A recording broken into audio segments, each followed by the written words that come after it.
computer. Welcome to the Camp Constitution Report with your host, Hal Shurtleff. This report is heard on our YouTube, Podomatic, and that's our audio version, as well as Rumble and a number of other outlets, Spotify, iHeart. We are not right now competing with Joe Rogan, but we soon hope to. Uh, and that's all up to you folks by sharing these interviews far and wide. That's how we're going to be able to compete with the likes of Joe Rogan and our friend Tucker Carlson. This program is brought to you by Camp Constitution, which among other things runs a week-long family camp, and that camp is coming up in a few months, July 13th to the 18th, at the beautiful Singing Hills Christian Camp and Retreat Center. We also have a ladies' retreat coming up in a month, just about a month from now, and that one is held right here in my own hometown of Alton, New Hampshire, at the Alton Bay Christian Conference Center. Also, check our website, campconstitution.net. Subscribe to our YouTube channel and all of the other things we offer. We have a lot of great resources for Patriot activists on our website, our downloads. Again, campconstitution.net. Well, many of you are regular listeners or viewers know that we have something called the Samuel Blumenfeld Archives. This is the work of our late, great friend, Sam Blumenfeld, who willed us his library and his writings and recordings in 2015. And in a short time, we digitized, thanks to Mark Affleck, who serves as our camp newspaper editor during camp, and our webmaster, Eric Conover. They collaborated and they created this incredible archive, which we made available free of charge. Donations, of course, are always accepted. And people all over the world, from the Kingdom of Bahrain, I think, which is north of China, the royal family using our alphaphonics, and mostly people in the United States, mostly homeschoolers and teachers, a lot of folks. And just last week, Karen of the American Freedom Alliance. She signed up, and I thought, oh, let me reach out to her. And I went to the website, and they said, oh, this looks like a really interesting organization. So I better have her on. So, Dr. Karen, tell us a little bit about your background and your great organization. Well, thanks so much for having me on, and it's a real honor to be on your show. Yes, I'm the president of the American Freedom Alliance, but it was a long and circuitous route. As we were talking about before, this was not a natural or an obvious outcome of my college background, which was math. What I wound up doing is, for my first almost 20 years of adult career, I worked in underwater acoustics up in your neck of the woods. Although I was from Los Angeles and am back here, I wound up in Cambridge, Brighton, Back Bay, Massachusetts area, working at Bolt, Brannock and Newman, doing underwater acoustics during the Cold War, helping to develop new systems for finding Soviet submarines. So that was a very exciting time. It was during the 80s, Reagan's buildup, and involved in many, many projects. I also By the way, do you remember when Reagan came to Boston on the campaign trail right in City Hall Plaza, and the Doug Flutie was there? Do you remember that? 1980. Yeah, it was I pretty wasn't interesting. there yet. I was Okay, still here. I went out in 83. 83. Uh, Okay. so no, but I imagine it was quite an event. Of course, I remember Doug Flutie. Wound up in doing underwater acoustics work, wound up one of the first women allowed on Navy combatant vessels. I was a contractor, of course, never part of the Navy, and wound up on frigates, destroyers, also civilian ships. So I wound up at sea about 15 times, and it was quite an Wow. extraordinary adventure. And I really learned firsthand how honor and integrity and mission drivenness really underlay our sailors. I'm sure all of our military, but those guys who went to sea committed. It was an extraordinary adventure for me, an experience getting to know firsthand how they operate. Just, I have nothing but tremendous respect and admiration. And that was then. And again, I was one of the first women at the time. It was very exciting, and I felt like this is a marvelous thing. And I also recognized the importance of my particular behavior on these ships because I could make it or break it for the women coming after me. And now it turns out there's, lots and lots of women on these ships. And now I am a little bit ashamed of the role that I played in breaking that glass ceiling because I personally have come to think it's actually not a good idea for women to be on board Navy combatants. It creates all kinds of Morale even though problems. Yeah. Yeah. morale in many ways it's really not right. And again, I'm sorry for the role that I played. I was obviously doing everything to not be a problem, but one still is a problem. So it detracts, and it's not a good idea. And when you have it's not a good idea. And I'm sorry for the role that I played. On the other hand, it was a fabulous adventure. Mhm. And I don't regret it from my own personal experience point of view. And then I wound up becoming a teacher. I taught middle school. I taught various things. This was living in Rhode Island. I taught math, science, Latin, French, and then I taught at the Wow. university level. I got a degree in international relations from BU, and then went on, got a PhD in education and American culture, also from BU, and taught at UMass Dartmouth, and then moved back here to the United Was States. that the John Silber era at B? Was that John Silber still It the was. He president? was Yeah. he was still there, and the university professors program, which is where I did my doctorate, was just utterly exemplary in terms of the faculty who they had. I had, for example, Elie Wiesel was a professor of mine, and Dr. Leah Greenfeld, who is extraordinary. I had a absolutely unique education experience, and yeah, John Silber was still there. Did you ever bump into my late friend David Brudnoy, who taught a class there on communications? No, He no. was a very well-known talk show host, and he was on at night, so he had really a national presence in those days Huh? before syndication. He had the clear channel, so people from all over the country and actually parts of the world. But he was kind of a libertarian hyphen conservative guy that I got to know, and I was a guest on a show. I spent a semester at BU, and I Uh-huh. remember getting the camp, the news back in I think '82, maybe '83, and getting the student newspaper, and they would always have John Silver dressed up as a Nazi. I thought, oh, he must be a pretty decent guy if the liberals hate him so much. That's right. That's sadly that's a good sign. Isn't that Yeah. just how crazy the world is? No, but Lance Morrow was there. In fact, I had him for a course. It was an extraordinary place. So very, very lucky. So, what got you? Did you consider yourself a woman on the left or a moderate in those days, or were you always a conservative-minded person? That's such a great question because so many of us either, came up as a conservative always or had some kind of epiphany. Maybe it was a slow epiphany. Hmm. My epiphany was much more that I was, in fact, a conservative. I never had an epiphany that brought me over to the Hmm. conservative side, but it was a realization that how I felt, which just seemed obvious and common sense, and surely everyone believes, in strong defense that education needs to have, components relating to content.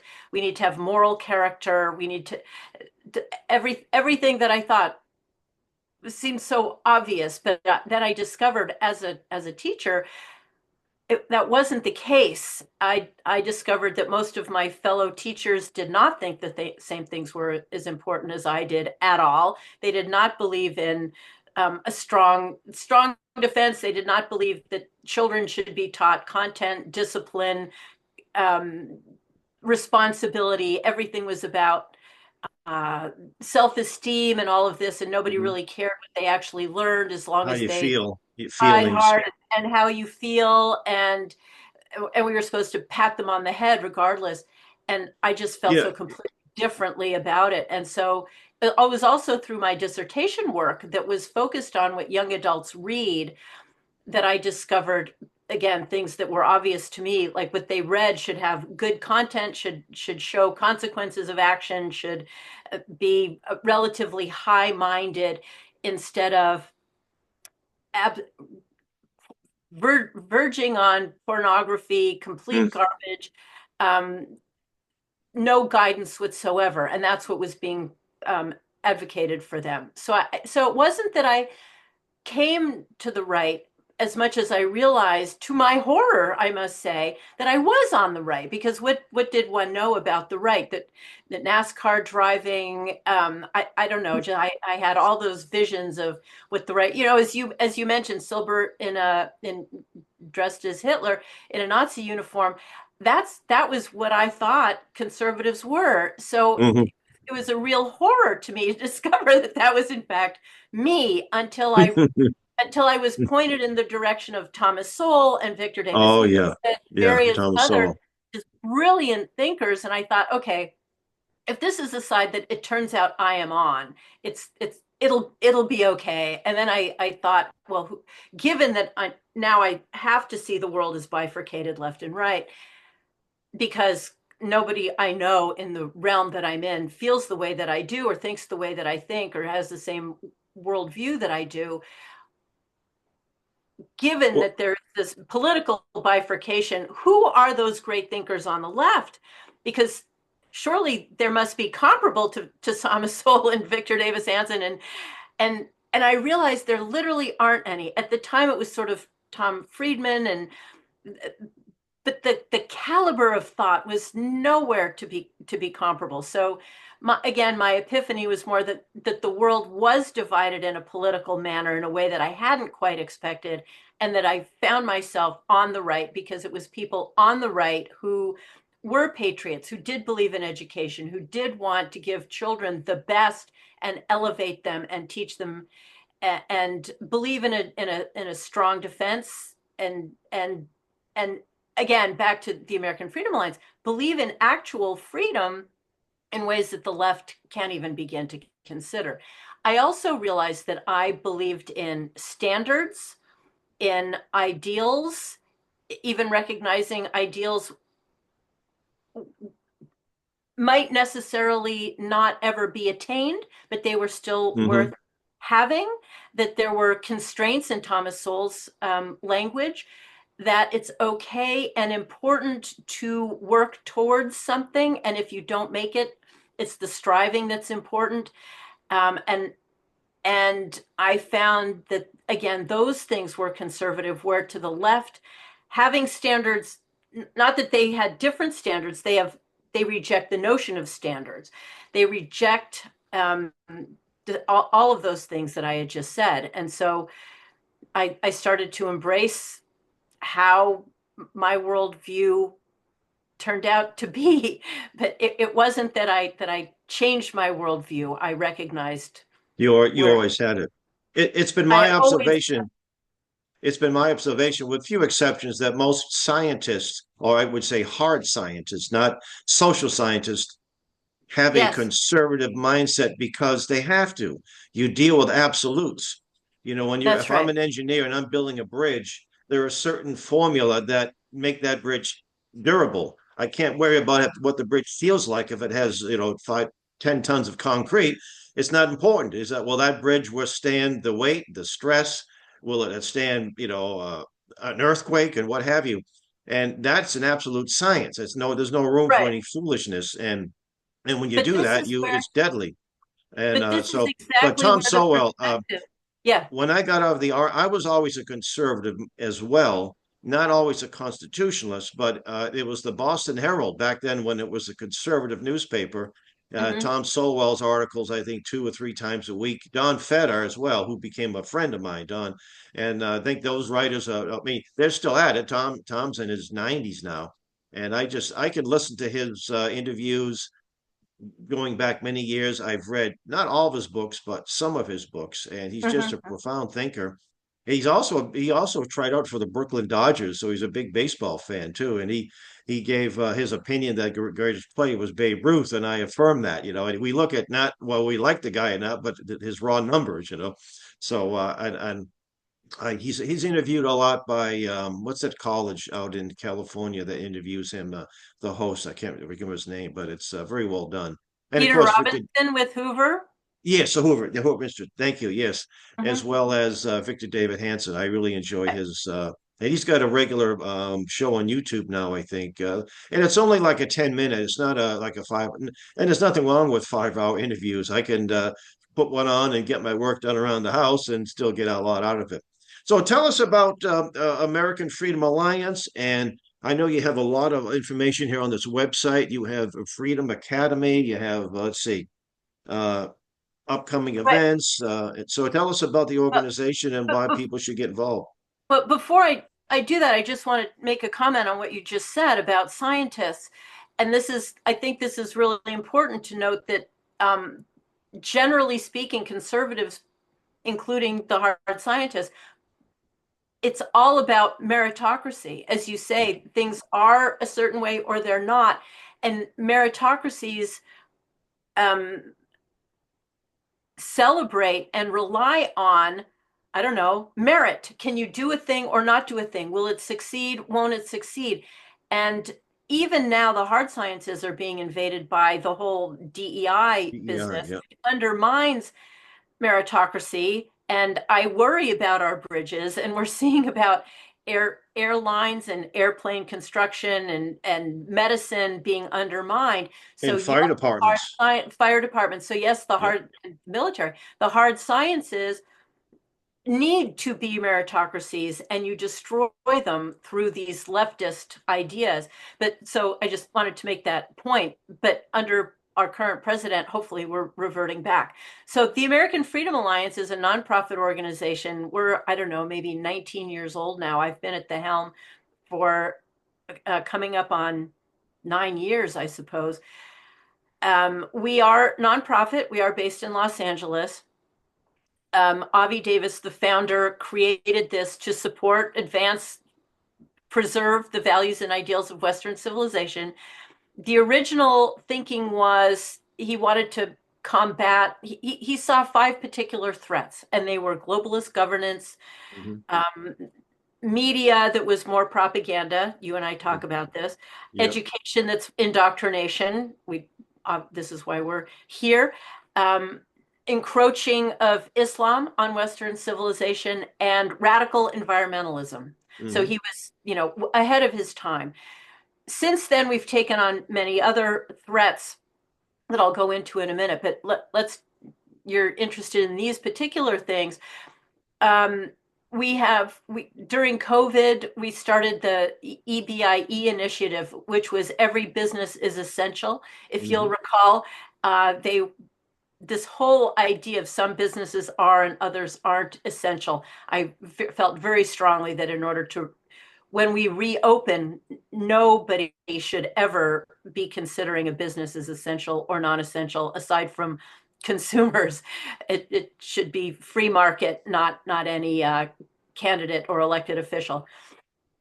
Choose Freedom Initiative, we had an anti-mandate program that was we did a whole lot fighting against those unbelievably moronic COVID related mandates. Freedom Academy is something I'm extremely proud of.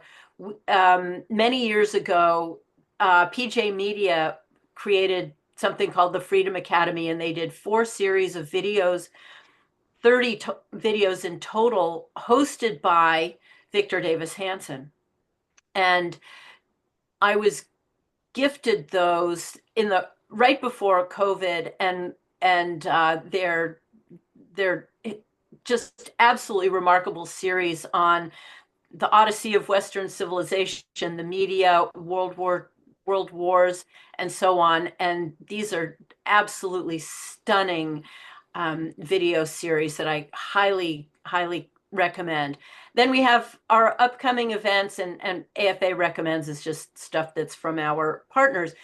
But we are a nonpartisan, nonprofit organization, and generally speaking, I have a podcast, but also in general, our public face and the bulk of the work that we do are events.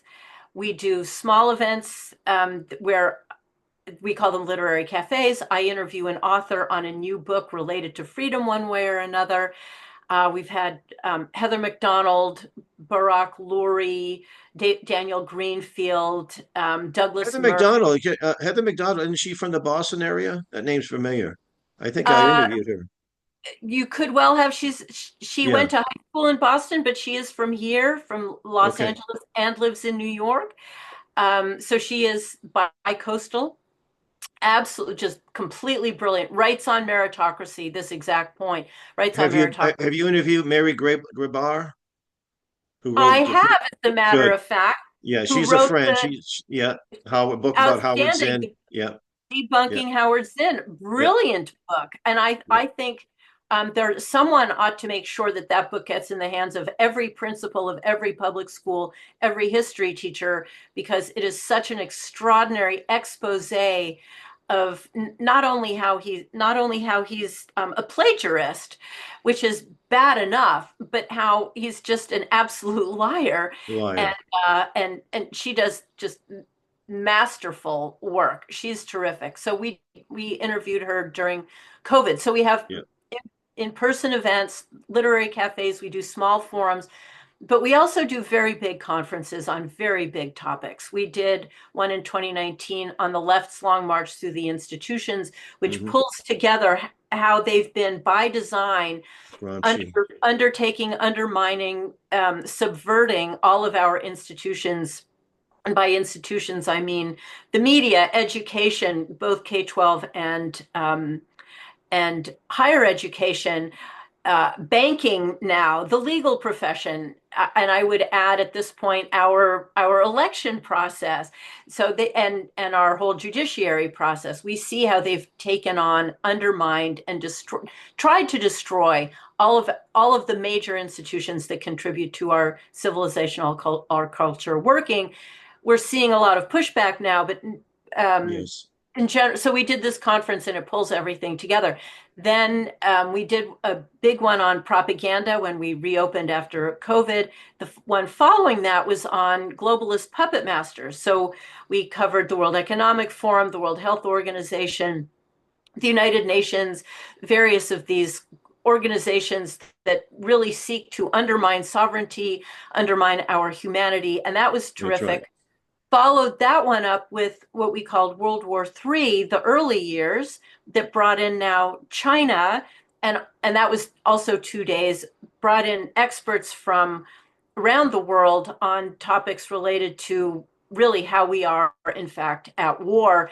And one of the points that I make is we know the philosophical question: if a tree falls in the woods and no one's there to hear it, does it still make a sound? My analogous query is, if you're at war but nobody will acknowledge it, can you still lose? Mm-hmm. And I had felt then and feel deeply now that the answer obviously to both of those is of course.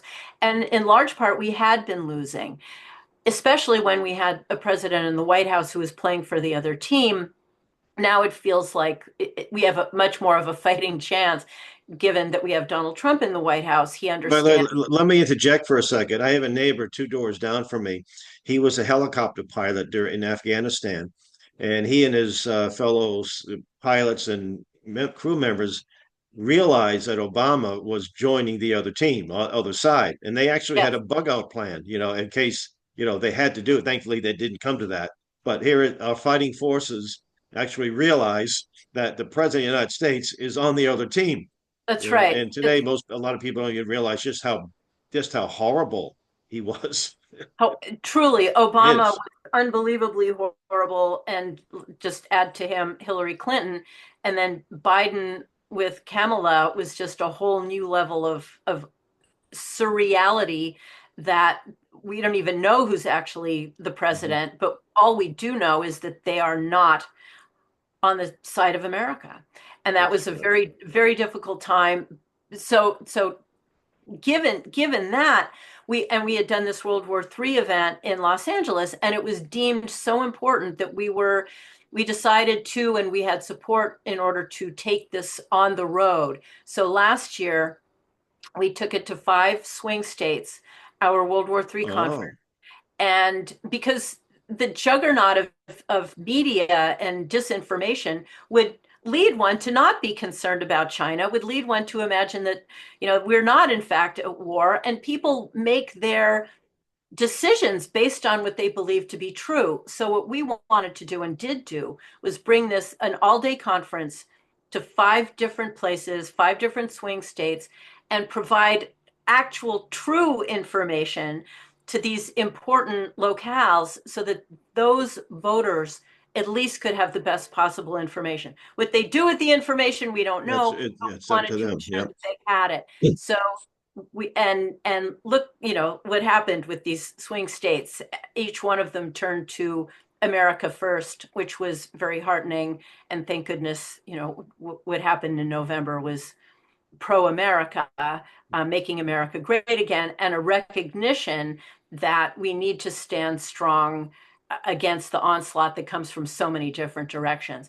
So we also had the support of Steve Bannon, who keynoted our Puppet Oh, Masters wow. and our World War III, the Los Angeles one, and then all of our roadshow events up until the time he went to prison. But he was a very staunch advocate of all that we were doing. Many of our speakers are guests, are frequent guests on his show. So there was a lot of, he's even mentioned this on his show that we did this in partnership, which I find particularly heartwarming. I Yeah, I'm think a regular viewer of his show. then Usually you at 10 may o'clock, well have from 10 seen to me. 12, I get him. Yeah, he's Right. Then you may very well good. have seen me because he had me on a number of times advocating for these. Frank Gaffney, who spoke at every one of them, he's frequently on. Brian I, Kennedy, I've chair of the not met Frank, legislature, but China. I've met Claire, Claire Lopez. I know Claire. Yeah, she used to work with, I think she's off on her own, but she's Yes. quite a lady as well. Yeah. Yes. Yeah. And if So you what do know you have Claire, then coming? you would know Trevor. What's that?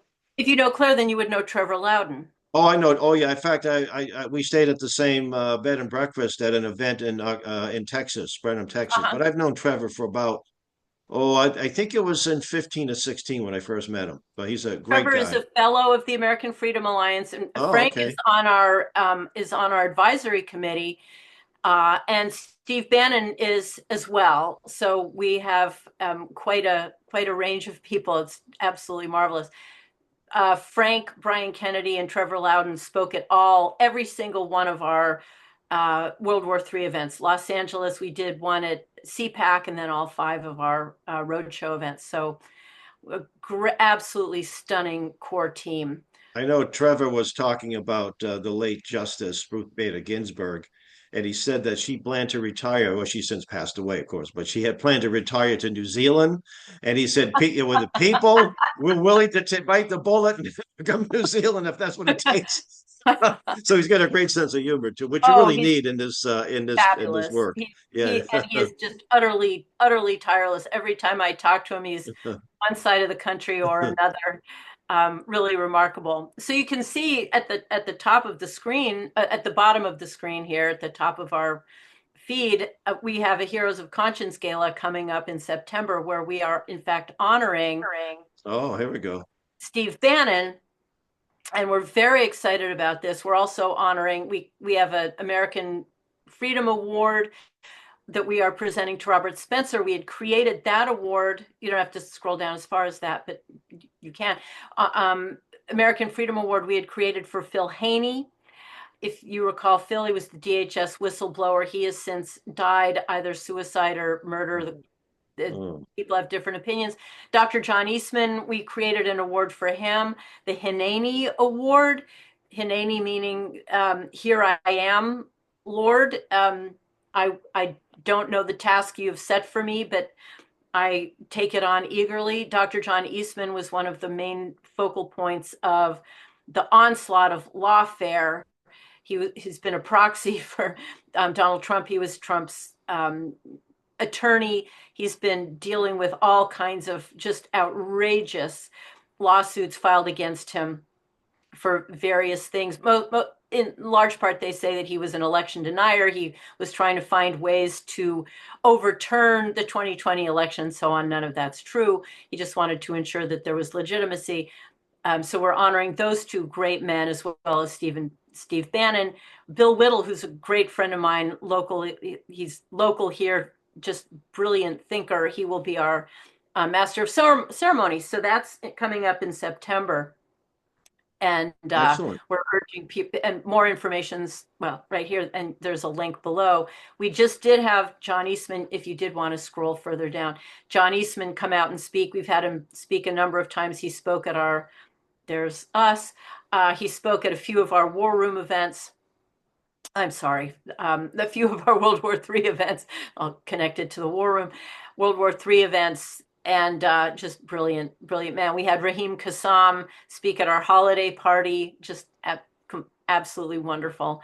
So we do very serious things. We do, there's one of our World War III events, and you can see, Oh, and Allentown, yeah, yeah. Well, right, Alex right, Newman's a good friend of mine. I that see was our, Alex Newman.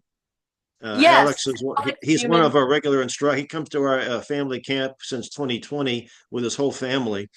Yeah. And he's raising up, he and his wife are raising up another generation of warriors. I'm really impressed with his Fabulous. He's family. Yeah. spoken a number of times. We did earlier last year, we did a series, The War on Practically Everybody. We did the war on men, the war on women, the war on children. He spoke at our War on Children event.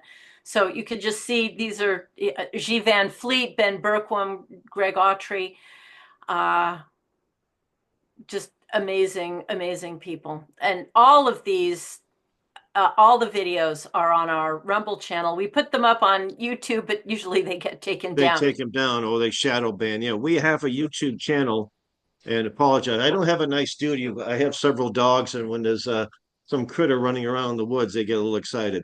So, for those of you who might be listening to this and not seeing this, where can they reach out to you? AmericanFreedomAlliance.org is the website, Yes, and I'll put a link to it in the description of this video and that'd be also great. the audio when I upload it. So, yeah, so people, are you a membership organization or you just get general contributions? All that. We do have membership. I think we have membership at various tiers. We're happy. Right, exactly. We are, we take donations of any amount. Obviously, we are, as most nonprofits, we are entirely dependent on donations, entirely. We and we are able to do amazing things. I mean, truly, the whole roadshow was a phenomenal undertaking because people believe in us and what we do. And as you could see, the caliber of the speakers that we have is just extraordinary. We've had Chris Rufo, Douglas Murray, Ed Dowd, obviously Steve Bannon, Frank Gaffney, Trevor Loudon. I've had Victor Davis Hanson speak. Uh, Tremendous, just unbelievable caliber. Alex Newman is, as you mentioned, James Lindsay, uh, John Eastman, incredible people. And to do all of that does take money. But what we do with the donations that we are given is we bring these brilliant minds together. We craft a day-long event in these cases. Sometimes it's just an evening or whatever, and we bring the most brilliant minds to people. And what I say, when people are in the room, I believe strongly that there's power in all of us being together. Oh, yeah. But there are sort of our live studio audience, and then we have the videos that reach hundreds of thousands of people. In fact, the last conference was live streamed, and hundreds of thousands were watching even in the moment. So That's great. That's excellent. knowledge is power. I believe very strongly in that, as I know you do as well. So we aim to bring the greatest knowledge to the greatest number of people so that they are empowered and emboldened to help do those things that restore all those foundational elements that make us as great as we are. And in fact, I know Donald Trump says he wants to make America great again.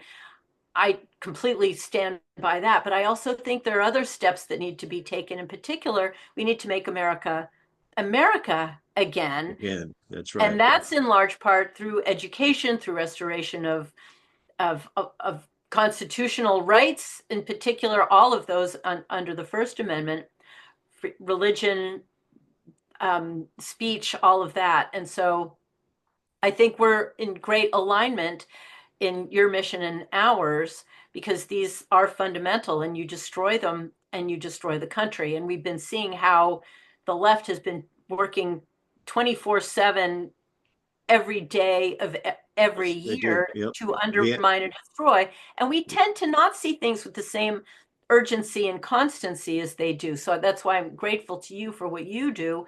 And that's what we do as well. Yeah, the enemy never sleeps, unfortunately, and therefore we can't sleep as well. But I'm encouraged by things that I've seen, especially among the young. And who would have thought somebody like a Joe Rogan, who's not exactly a born again Baptist Yeah. guy, has so much really good influence. I mean, again, he's sitting there smoking marijuana and drinking while he's interviewing people, but a lot of young people 30 and under, that's where they get their information from. It's a Yeah. great formula. And he's not alone. Of course, people like Charlie Kirk, and you've got Tucker Carlson now off on his own doing his thing. One of our instructors, Willie Soon, was on his show, and last Willie is part of, we've had Willie speak oh, also. Willie's been some of these. He's been to my house with his family. We have a shooting range in the back here, and he's a great guy. We love Willie, and he's a big part of Camp Constitution. He has Wonderful. two boys, Benjamin and Franklin. If you wouldn't come up with those names. And Benjamin learned to play the trumpet because he wanted to play taps and revelry at camp. And he's really an accomplished musician as well as a great chess master. And Franklin, I'm sorry, that's Franklin. Benjamin is the older. He's a violinist. He's off to college. Grove City College is his college of choice. And they have an outstanding young Emily, who's I think she's 11 or 12. She's been coming to I think since 17, they've been coming to our camp, and he comes up to our house as well. So yeah, we have plenty of common friends, no question about it. I've not met Steve Bannon yet, though. Unfortunately, I do hope at some point down the road. Um, During our flag raising, after almost 5 years of legal battles and a U.S. Supreme Court victory, we finally raised the flag in front of City Hall Plaza, and there was Yes. Benjamin and Franklin and playing Amazing Grace as we're raising the Ah, flag. Couldn't get better than that. It was just wonderful. that Well, is wonderful. Doctor, I want to thank you so much for coming on at such short notice. Let's stay in touch. If you're ever in the area, please look us up. You have a guest room, and we have a house in Lexington, which I'm the trustee of. It's where Camp Chaplain lives with his wife. It's just a few blocks from the Lexington Battle Green, so you've got an open invitation. Or if you ever, I don't know if I need to give you a historical tour of the area. You probably are pretty familiar with Plymouth and Lexington and Concord, but would love to do that as well as up here. We're in the Lakes region here in Alton, New Hampshire, Lovely. just So Lake beautiful. I would Winnipesaukee. love to. Beautiful. Yeah. Thank you All very much. right. It's a kind Well, thank you invitation. so much, and Well, thank you. we'll be in touch. And folks, you've been listening to the Camp Constitution Report with your host Hal Shurtleff. And until next time, may God richly bless you.